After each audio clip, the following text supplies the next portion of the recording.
Bonsoir mesdames, bonsoir mesdemoiselles, bonsoir messieurs. Merci au public venu assister à cette séance du conseil municipal de ce soir. Je remercie le représentant du Républicain Lorrain et la TV locale pour filmer en tout cas nos travaux de ce soir. Je salue naturellement le public au fond de la salle, venu nombreux participer naturellement à ce conseil municipal. Alors j'ai pour procuration Madame José Béatrice qui est donné procuration à Monsieur Sébastien Allais, et je voudrais excuser Ludovic Grange qui est coincé au travail, qui s'est excusé. Voilà, donc on a le quorum est atteint. Il reste un secrétaire de séance, en principe c'est Ludovic Grange, mais comme il n'est pas là, je pense que c'est Alexandre Brandebourg. Il est le plus jeune, à vérifier. Quelle année 83. 83. 1983. Ce qui est la plus jeune de la salle de 1983. Donc voilà, c'est Benjamin. Donc est-ce que tu veux bien être le secrétaire de séance? Oui. Donc, nous avons notre secrétaire de séance. Donc nous pouvons commencer l'ordre du jour du conseil municipal. Premier point à l'ordre du jour, approbation du procès verbal du 17 juin 2020. Donc vous avez pu voir qu'on a corrigé en tout cas les demandes qui ont été faites. Y a-t-il d'autres remarques à faire sur ce compte rendu? Oui. Sur deux petites remarques sur le point numéro 10 au niveau des débats.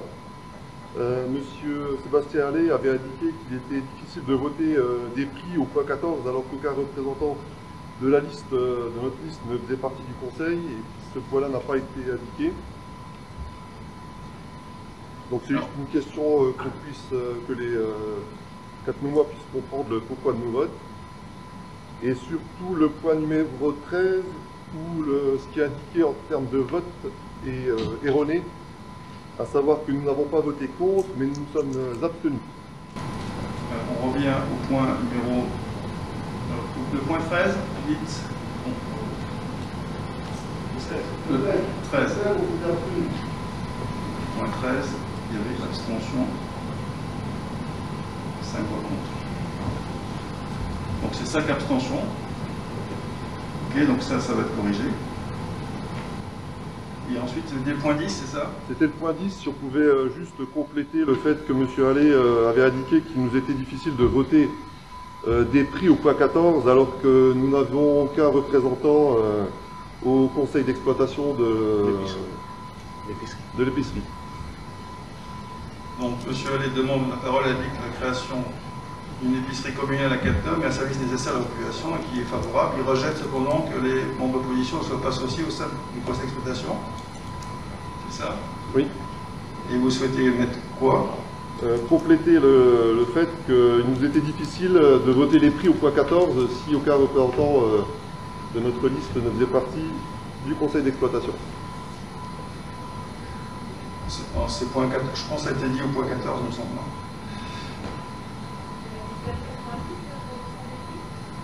Pardon? Donc effectivement, on l'avait mis ce point, cette remarque, on l'a mis au point 14, donc on va le rajouter, si vous voulez, au point...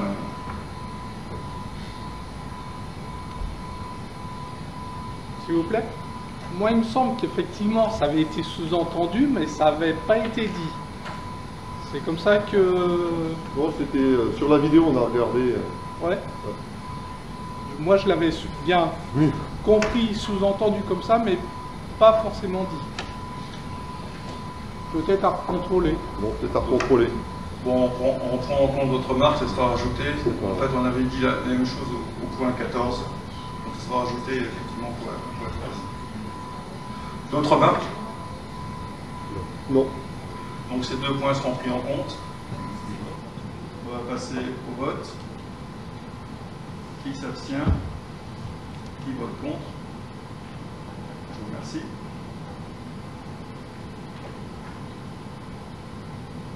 Point numéro 2. désignation des membres élus au sein du CCAS de Cattenom. Donc lors du dernier conseil municipal, nous avons défini de désigner 7 personnes au sein du conseil municipal de Cattenom.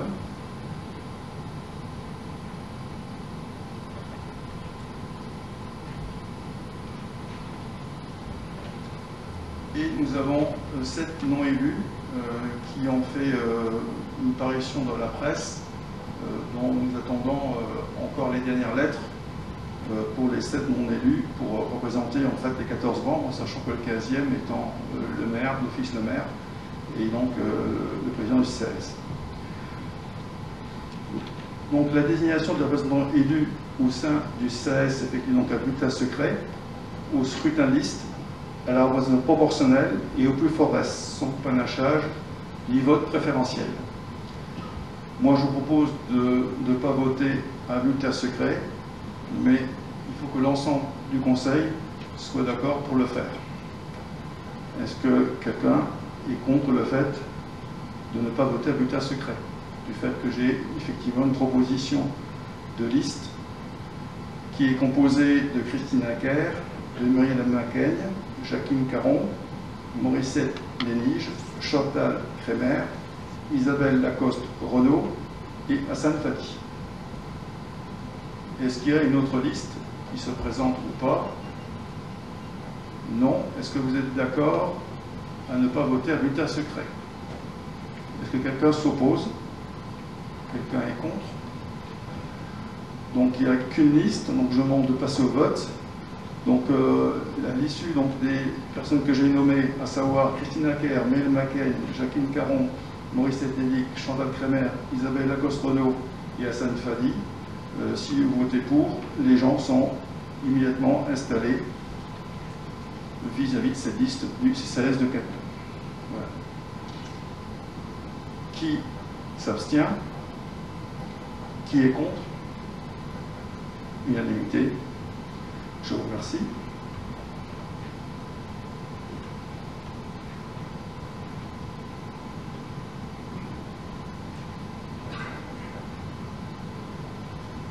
Point 3 de l'ordre du jour, désignation des représentants au syndicat mixte des eaux de Cattenom et environ. On appelle le SIE, le syndicat intercommunal des eaux. Nous sommes 2 membres par commune qui sont élus. Donc je rappelle que le syndicat des eaux, nous avons est composé à l'heure actuelle de la commune de Gabis, de Berck, de Fixel, de Cattenom et de Thionville-Garches. En fait, Thionville-Queuquin et Garches. Voilà, ces 2 représentants doivent être élus au sein de Port-de-France-Thionville. Nous avons déjà eu 2 noms de représentants de la commune de Fixel. Nous attendons les autres délibérations. Il y a Gabis, il me semble aussi, qui est arrivé. Voilà, donc nous devons désigner ce soir les 2 membres qui siégeront au syndicat des eaux de Cattenom. Donc cette désignation elle se fait donc à bulletin secret nomination. Le Conseil doit élire chaque représentant. Donc je propose aussi de ne pas voter à bulletin secret. Il faut que naturellement l'ensemble du Conseil en soit d'accord. Est-ce que vous êtes d'accord ou pas de voter à bulletin secret ou de voter?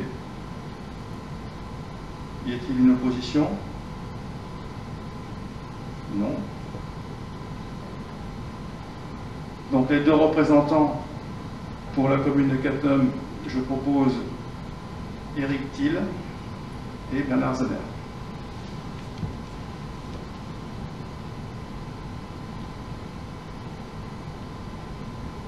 Alors, on va voter pour le premier, pour Éric Thiel. Qui s'abstient?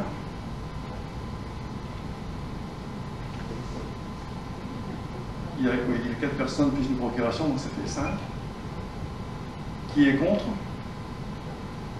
Donc Éric Thiel est élu au syndicat des eaux de Cattenom. Deuxième candidat, donc Bernard Zaner. Qui est contre? Qui s'abstient? 1, 2, 3, 4, 5.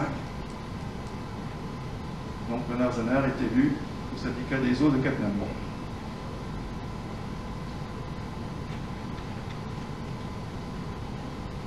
Désignation des représentants au syndicat mixte intercommunal des transports urbains, qu'on appelle le SMITU. On est concerné, nous, commune de Cattenom, avec la ligne 37, qui va devenir au mois de septembre la ligne numéro 7. Donc là aussi, 2 personnes doivent être désignées au sein de ce syndicat. Donc la désignation aussi se fait à bulletin secret. Le conseil donc élire chaque représentant. Donc moi je vous propose de ne pas voter non plus à bulletin secret, mais il faut que vous soyez d'accord. Qui est contre?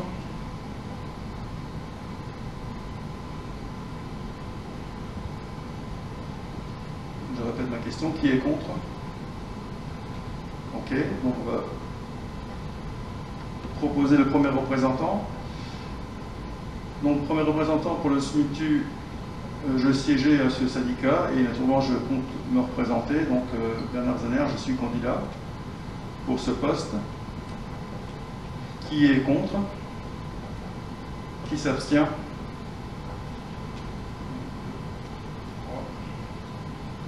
Quatre. Donc 5 avec la procuration. Deuxième candidat, proposé, Thierry Thomès. Qui est contre? Qui s'abstient? Donc 5. Abstention.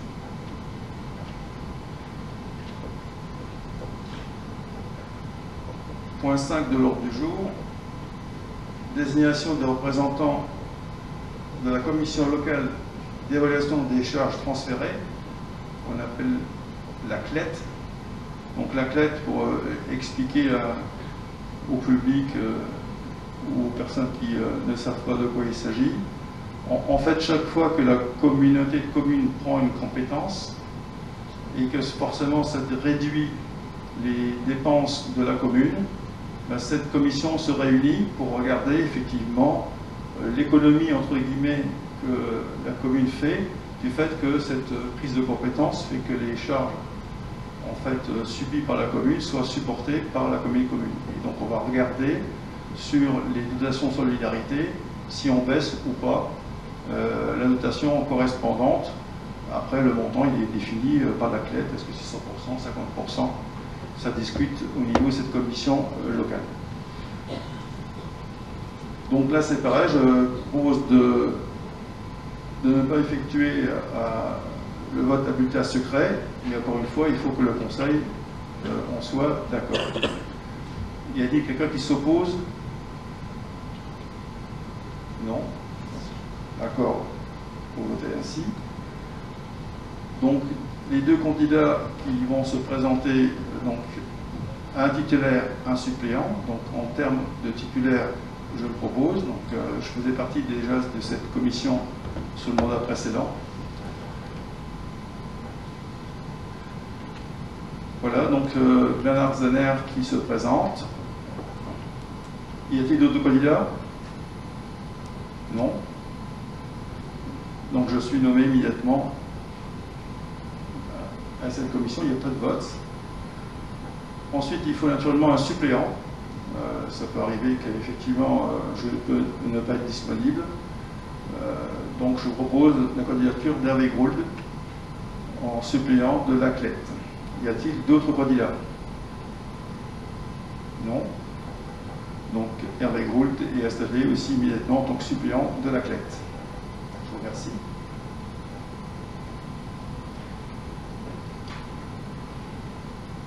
Le point 6, désignation des représentants de la commune de Cattenom au sein des différents organismes extérieurs. Donc, je vous indique que ces représentants sont désignés par et pour le conseil de fabrique. Donc, ça concerne un représentant pour les 2 paroisses de Cattenom et Nensich. Pour l'association des Cattenom, un titulaire et un suppléant. Pour l'association Arcade, un titulaire et un suppléant. Pour l'association Cattenom Loisirs Culture, un titulaire et un suppléant.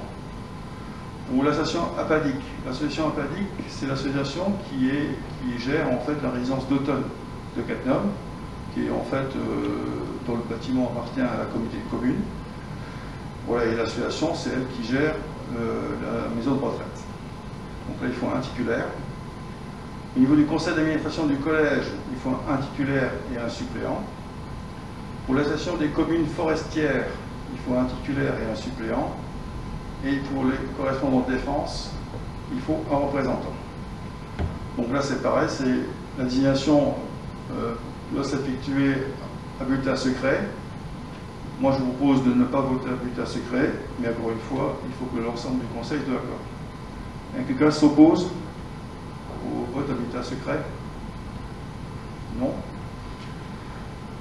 Alors, au niveau du conseil de fabrique, donc on a un candidat qui s'est proposé, c'est Isabelle Lacoste-Renaud, qui se propose de représenter la commune au sein de ces deux conseils de fabrique. Y a-t-il un autre candidat? Non. Donc, Isabelle, tu es désignée comme représentante des conseils de fabrique de Cattenom. Et Zentich. Sachant que la troisième église du Sange, c'est Thionville. Désignation à l'association des 4 mômes, donc un titulaire, un suppléant. Donc je vous propose en tant que titulaire Madame Christine Acker. Y a-t-il d'autres candidats? Donc Christine est nommée directement.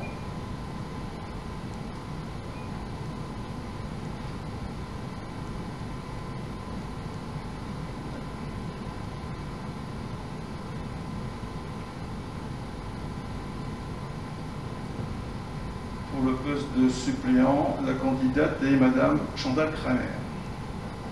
Y a-t-il d'autres candidats? Non. Madame Kramer est nommée pour l'association des 4. Ensuite, l'association Arcade.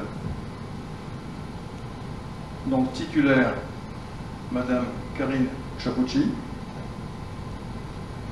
Y a-t-il d'autres candidatures?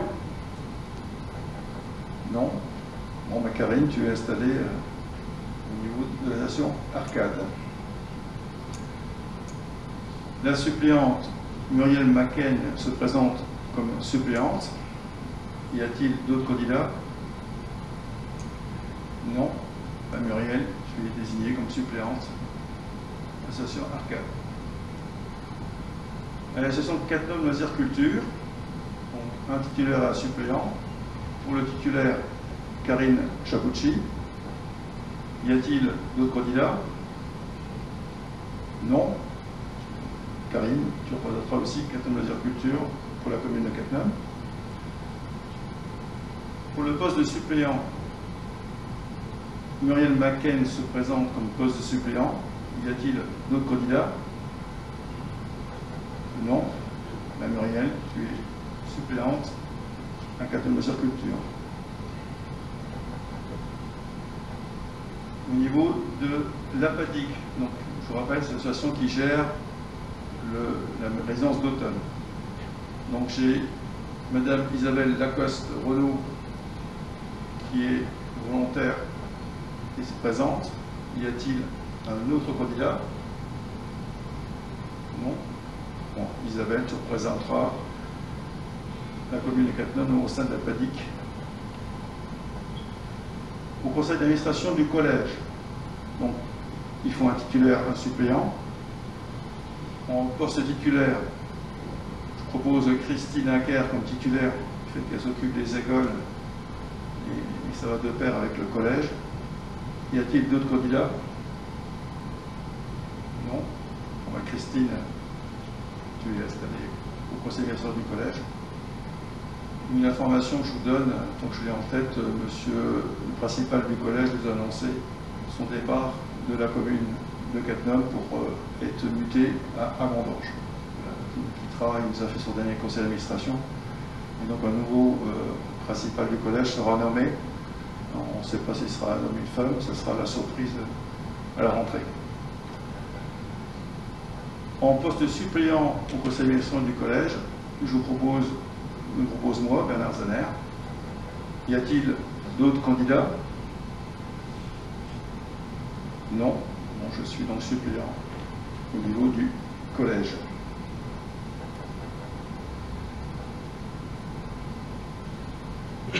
L'association des communes forestières, donc un titulaire et un suppléant.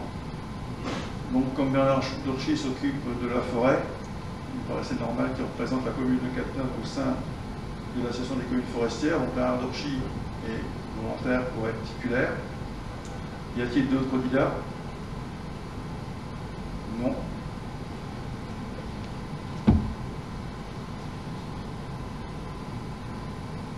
En poste suppléant, une candidature de Thierry Thomès, en poste suppléant, toujours des communes forestières.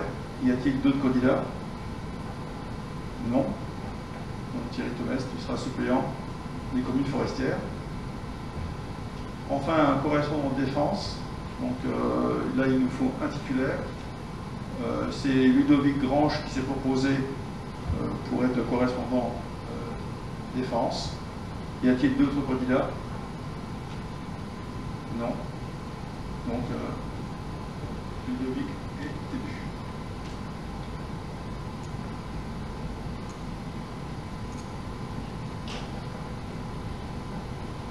Le point 7 à l'ordre du jour comprend le titre suivant: acquisition des parcelles 253 et 274, section 9, à l'association syndicale des lotissements, qu'on appelle ASL, Cattenom 2 et 3.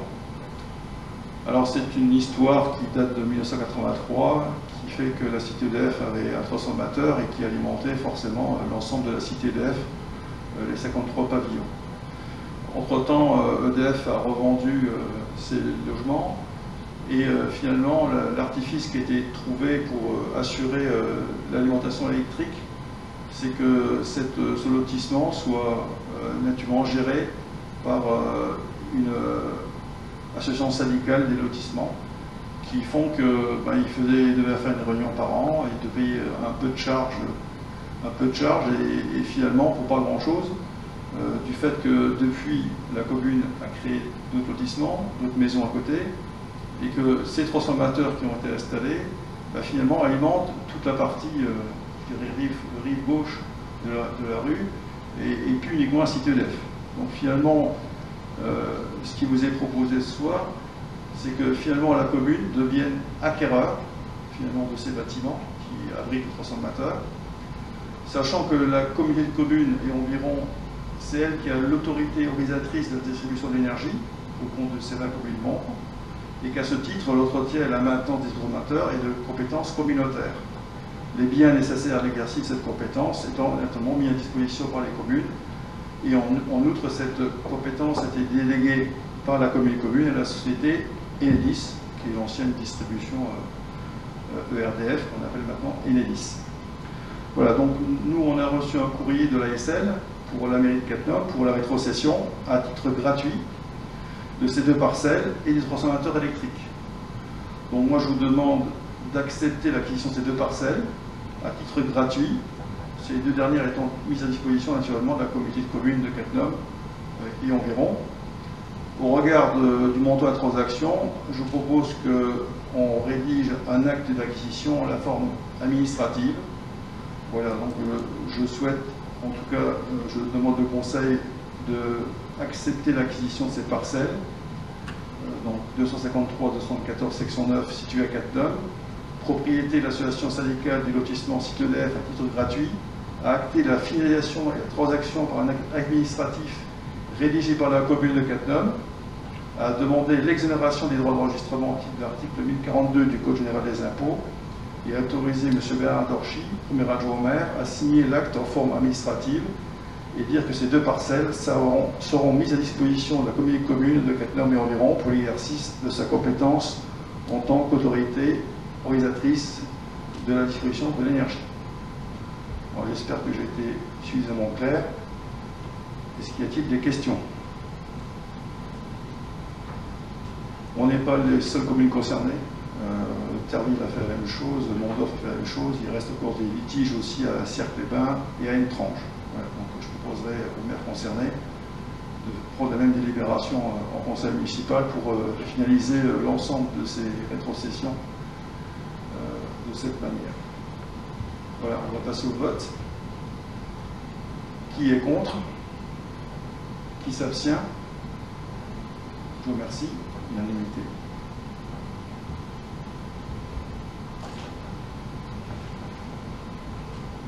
Point 8 à l'ordre du jour, prise en charge des frais lors de manifestations organisées par la commune au compte 62-32, fêtes et cérémonies. Donc nous devons apporter des modifications du fait que les dépenses liées aux événements communaux imputées à un article 62-32 du budget de la commune doivent être actées par délibération du conseil municipal. Donc il s'agit de lister ces manifestations.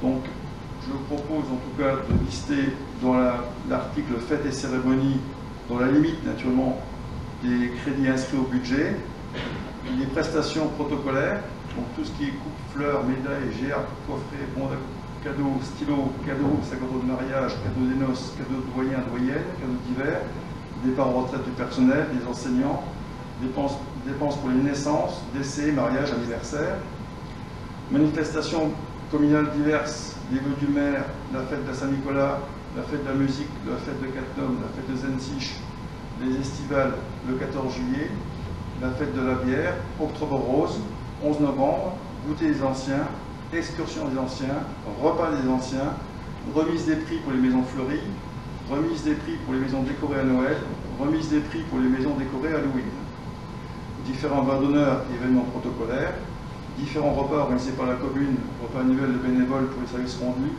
repas annuel des assesseurs, repas annuel du personnel, les frais engendrés lors des sorties organisées par le conseil municipal ou les différentes commissions municipales lors des placements d'études, le repas annuel des élus et leurs conjoints, repas d'affaires. Voilà, y a-t-il des questions par rapport à... Oui.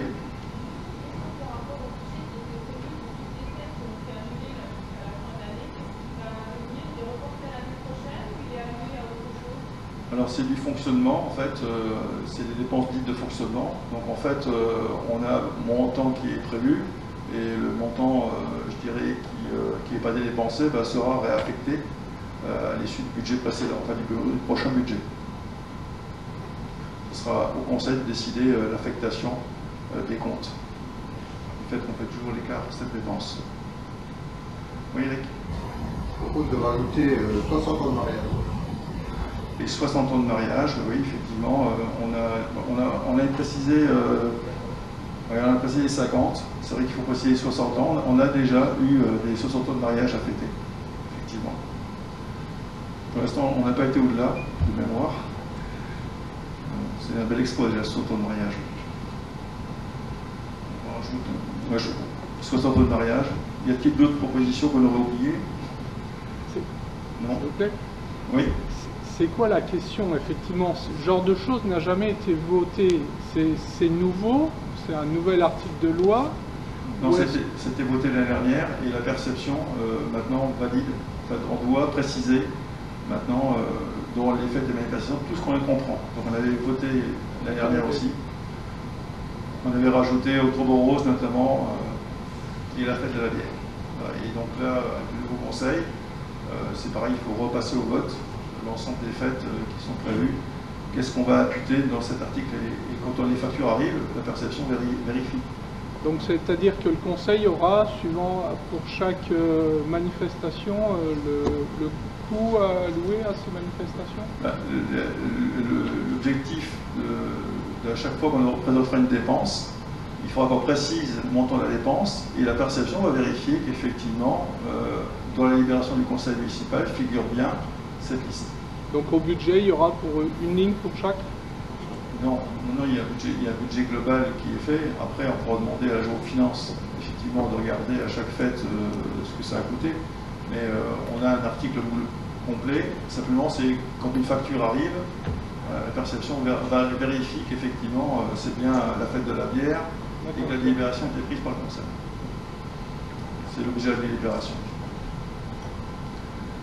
Y a-t-il d'autres questions? Bon, on va passer au vote. Qui s'abstient? Qui vote contre? Unanimité.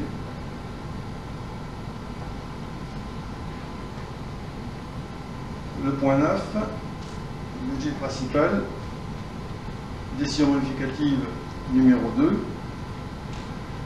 Donc la commune de Cattenom et environ s'est portée candidate auprès du département de la Moselle pour inscrire le sentier à l'Imaginot au parcours des randos 2020. Donc on a également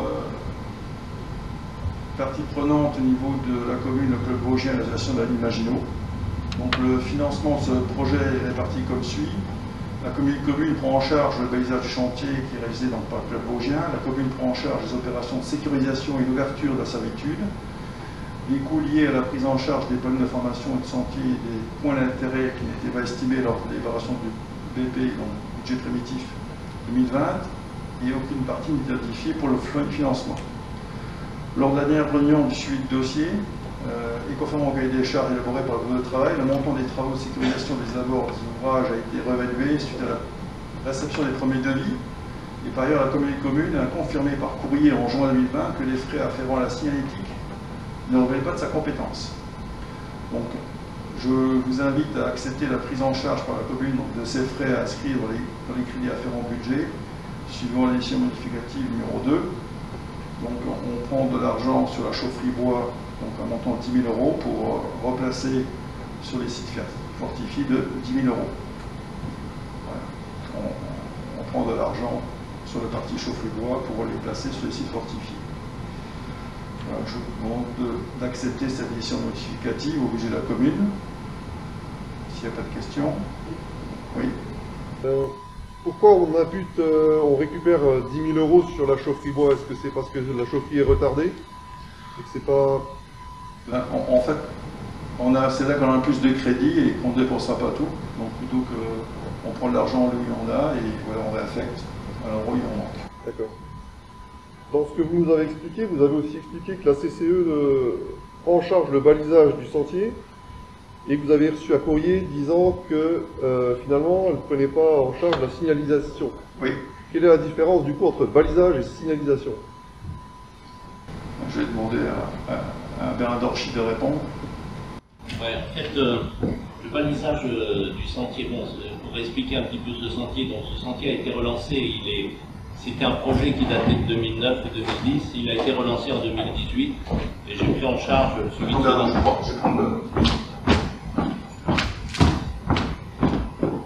Voilà, donc j'ai pris en charge le suivi de ce dossier parce que le club vosgien voulait vraiment faire aboutir ce projet. Donc c'est un sentier de 17 km.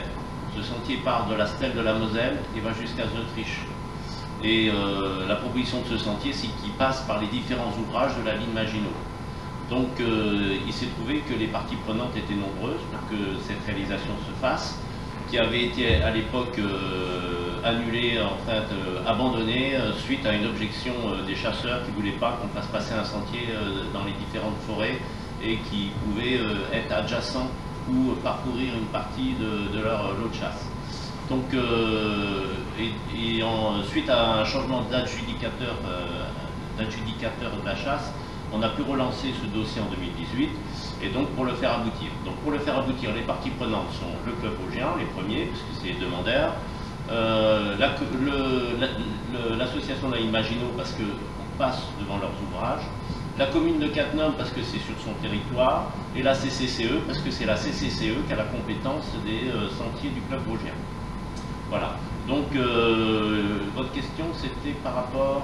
Par rapport à la différence entre balisage oui, voilà. et... Donc, le balisage est assuré par le club vosgien qui refacture le balisage à la CCCE puisqu'elle a la compétence.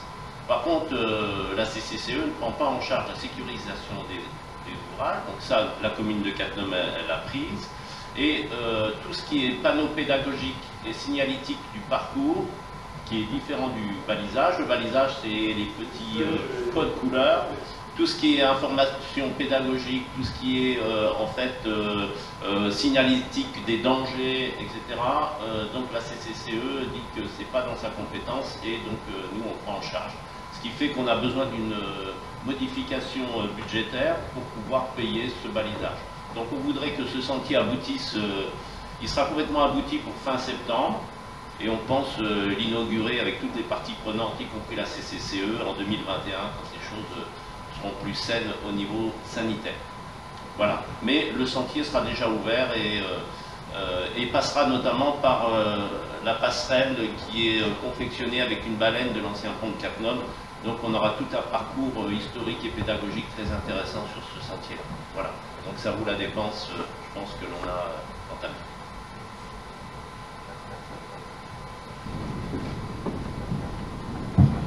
Ça répond à votre question.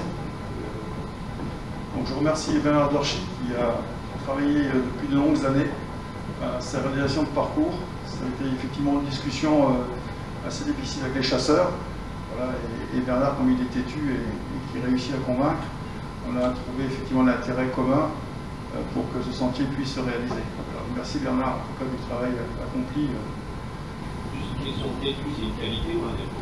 Non, c'est une qualité, je pense. C'est les deux. C'était une plaisanterie. Non, tu vas au bout des choses. C'est bien. On va passer au vote. Qui est contre? Qui s'abstient?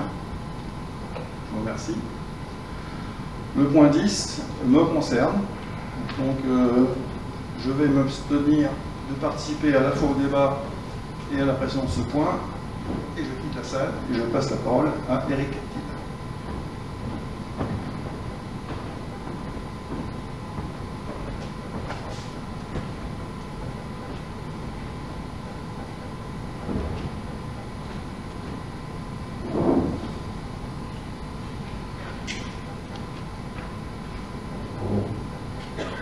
Voilà. Bernard Zeller a eu un sinistre en novembre 2019, en rentrant par l'arrière de la mairie. Vous voyez à peu près où ça peut se situer. C'est juste en quittant la route et en rentrant sur le parking arrière de la mairie. On a deux grosses murettes qui sont assez serrées. Et il a accroché son véhicule en allant au conseil municipal, c'est ça? Donc il a déclaré cet accident à son assurance et il avait omis de déclarer cet événement à l'assurance de la commune. Donc son assurance a pris en charge l'intégralité de la réparation, mais pas la franchise. La franchise s'élève à 274 € et pour ceux qui ne le savent pas, en tant qu'élu, vous avez droit à une assistance juridique et à une assurance en cas d'événement de cette nature ou autre. Et donc, nous vous proposons ce soir de pouvoir effectuer le remboursement de cette franchise qui a été faite par l'assurance à la commune. Et donc, le conseil municipal doit se prendre position pour que ce remboursement puisse être effectué à Bernard Zeller. Est-ce que vous avez des questions? Oui. Moi, je voulais savoir, donc il n'y a pas de tiers engagé, il n'y a pas de blessé. Donc, responsable de l'accident, ça veut dire qu'on paye la franchise. Oui. Alors, une question, moi je viens au conseil municipal ce soir, j'ai un accident, c'est ma faute, Oui. vous rembourserez ma franchise. Oui. Ok, d'accord. Je voulais savoir combien ça coûte à la commune par an, cette assurance. Alors, je ne sais pas si on peut vous apporter la réponse ce soir, mais bon, parce qu'on paye différentes assurances, mais peut-être qu'on peut vous apporter la réponse ultérieurement. Oui. Il semblerait que ça soit 6 000 €, mais on va vous répondre précisément combien que ça peut coûter à la commune. Moi, ce qui me dérange un petit peu, c'est qu'on est responsable d'un accident, ok, dans l'exercice de ses fonctions. Vous vous rendez compte que, enfin, moi, ça me paraît un peu bizarre, hein, ce mode de fonctionnement. Je peux intervenir? Ça s'appelle un contrat mission collaborateur. Alors moi, je voudrais juste préciser une petite chose, Bernard, si tu permets juste avant. Moi, je pars du principe que c'est une assurance qui est valable pour l'ensemble des élus, et on n'est jamais à l'abri qu'il y ait un événement de cette nature et qui peuvent arriver jusqu'à la destruction du véhicule, même si vous êtes responsable. Bon, le législateur a tout pensé. Je pense que dans le cadre de votre mission, il est bien que vous puissiez être assuré et et le cas échéant, pouvoir être remboursé. Alors l'assurance personnelle, elle sert à quoi maintenant? Parce qu'il va y avoir, Elle sert à couvrir dans la mesure... Je peux intervenir? Oui. Ouais, en fait, il y a une incompréhension dans ce que vous avez interprété à mon avis. C'est-à-dire qu'en fait, je me permets d'intervenir dans le débat parce que Bernard Zener n'est pas là.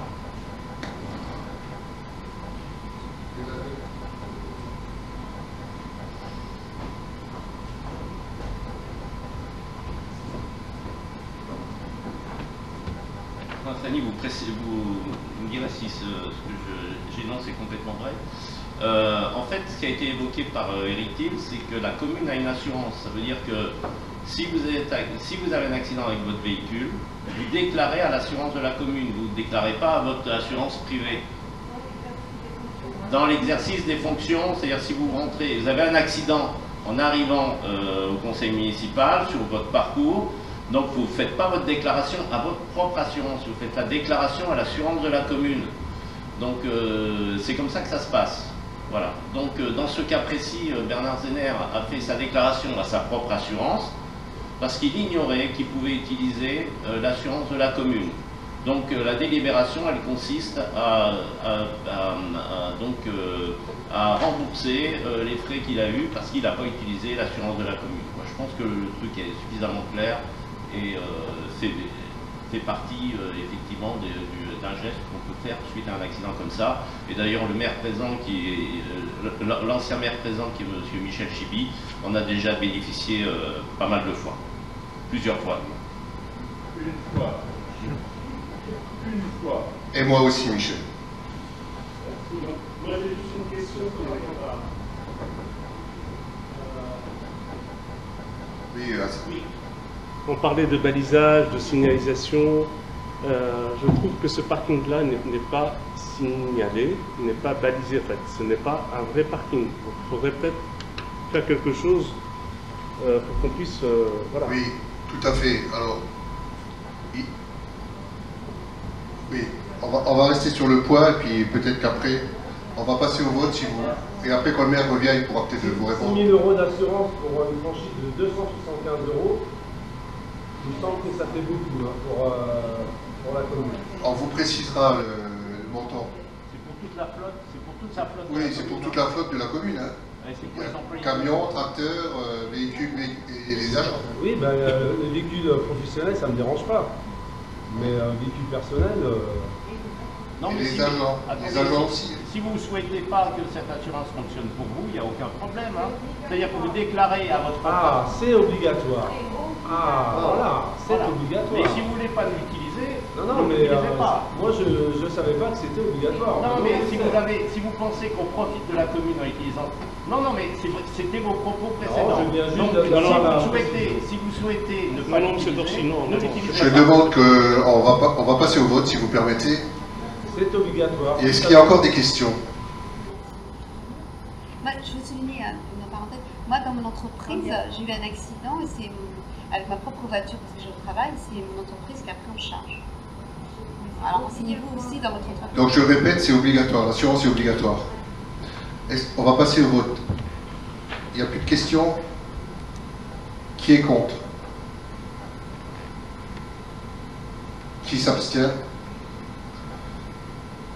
Le point est validé. Je fais remplir le maire.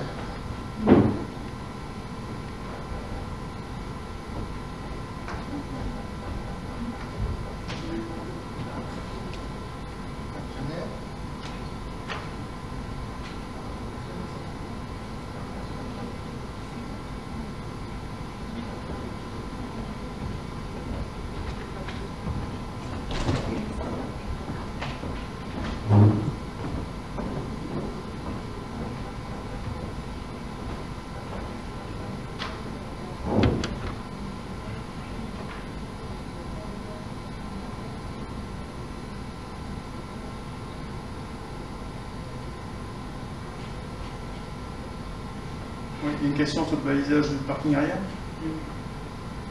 Pour que ce soit un vrai parking, il faut qu'il soit bien signalé, pour qu'il y ait une entrée de parking. Et, voilà. Le parking qui est juste derrière nous? Oui, tout à fait. D'accord. Bon. À l'arrière, oui. Le parking, alors l'arrière de la mairie ou encore l'arrière du casino? L'arrière de la mairie, d'accord. Avec un emplacement handicapé, puisqu'il y a une rampe oui. handicapée, ce serait bien que ce soit... Un balisage qui soit mis. Oui, partout. Ouais, alors, ben, je pense que c'est un sujet de la commission sécurité. Voilà, je pense que Bernard, c'est un point qu'effectivement, vous pouvez regarder la commission de sécurité, il faut le traiter. Voilà, de mettre en place effectivement ce balisage. Voilà, je propose que ce soit une discussion qui soit engagée au niveau de la commission de sécurité.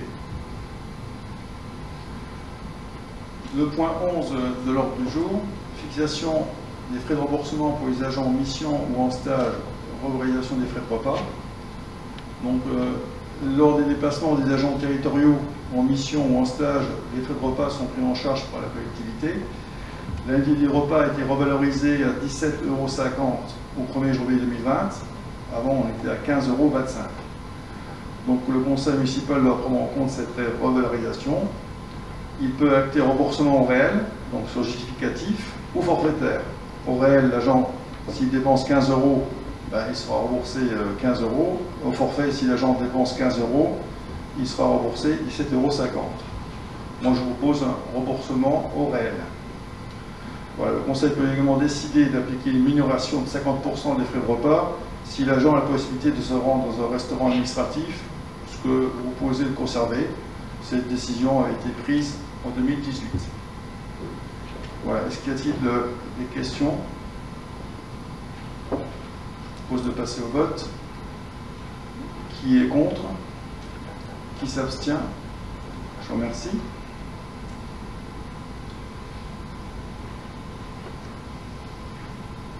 Point 12. Droit à la formation des élus, définition des orientations pour 2020 et approbation du règlement intérieur pour la formation des élus CatNum. Voilà, donc ça c'est nouveau, ça n'existait pas avant. Donc dans les 3 mois qui suivent le renouvellement du conseil, on doit délibérer sur l'exercice du droit de la formation de ses membres et de déterminer les orientations et les crédits ouverts à ce titre. Donc je propose pour 2020, comme indiqué dans la note de synthèse, de fixer les dépenses de formation par an à 10% des indemnités de fonction allouées aux élus de la commune, soit 146 €, et de fixer les rotations suivantes en matière de formation. 9146, pardon, oui, j'ai raté le 9. 9146, ça me paraissait peu. Axe 1, donc statut juridique de l'élu local, dispositions applicables aux responsabilités civiles, pénales et personnelles. Axe 2, compétences de la collectivité. Axe 3, finances et budget, donc les règles de la comptabilité publique, les définitions des orientations budgétaires annuelles ou pluriannuelles, les règles de la commande publique. L'axe 4, l'environnement et développement durable. L'axe 5, la stratégie de communication du territoire et du développement personnel de l'élu, de communication et développement personnel de l'individu. Axe 6, dispositions réglementaires spécifiques au statut des collectivités d'Alsace-Moselle. Vous savez qu'on a toujours des articles qui sont spécifiques à l'Alsace-Moselle. Donc je propose ici d'encadrer le droit à la formation des élus et l'établissement de règlements que chaque élu, vous avez reçu par mail. Voilà, vous demandez s'il y a des questions sur ce règlement que vous avez pu lire et avec les axes que je pensais intéressants de fixer. Pas de questions? Je propose de passer au vote. Qui s'abstient? Qui vote contre? Je vous remercie. On a fini l'ordre du jour du conseil municipal. Je veux clore la séance de ce conseil à l'ordre du jour. Il y a des questions hors conseil. Ah, ce sera hors conseil alors, parce que j'ai envoyé un message hier pour qu'on puisse rajouter 2 points. Alors, il y a un délai légal en principe pour annoncer. C'est au moment de la convocation, il faut absolument rajouter à ce moment-là les points à l'ordre du jour. Monsieur le maire, on s'est eu ce matin au téléphone, donc on en a parlé, donc il n'y a pas de communication on a 2 points à voir. Donc, le premier point concerne le personnel. Donc, je rappelle que c'est le maire qui est le chef du personnel et qui décide voilà, à son sein. Donc j'ai vu l'agent intéressé et voilà. Et donc vous avez été informé que M. Christophe Gall quitte les fonctions le 31 août et part comme directeur du service technique à la ville de Longwy. Voilà, donc je vous ai communiqué. il semble que ce départ soit de votre fait. Donc, voilà. Alors c'est pas un point à discuter en conseil. Voilà, j'assume en tout cas la décision que j'ai prise et le départ de l'agent. Oui. Puis que va-t-il se passer? A priori, il part le 1er août. D'ici au 1er août, comment vous allez assurer la continuité? Nous allons recruter un autre agent par voie de presse, voilà, et donc nous allons le remplacer. Voilà. Le deuxième point, c'était, on avait un point à l'ordre du jour au premier conseil qu'on a dit qu'on reportait au conseil d'après, et le point n'est pas à l'ordre du jour, c'est le point sur le pont.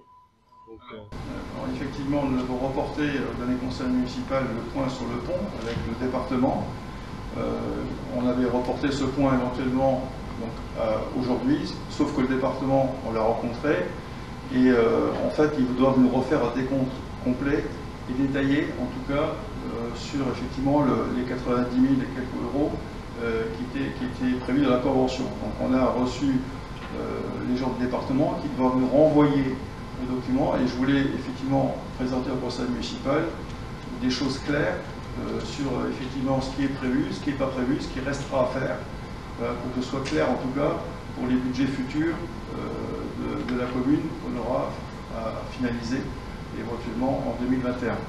Mais je voulais présenter au conseil municipal quelque chose de clair, donc on présentera ça au conseil municipal du mois de septembre. Voilà. S'il n'y a pas d'autres points, je vous remercie et je clôt donc la séance du conseil municipal de ce soir. Et je vous remercie et je vous souhaite une très bonne soirée.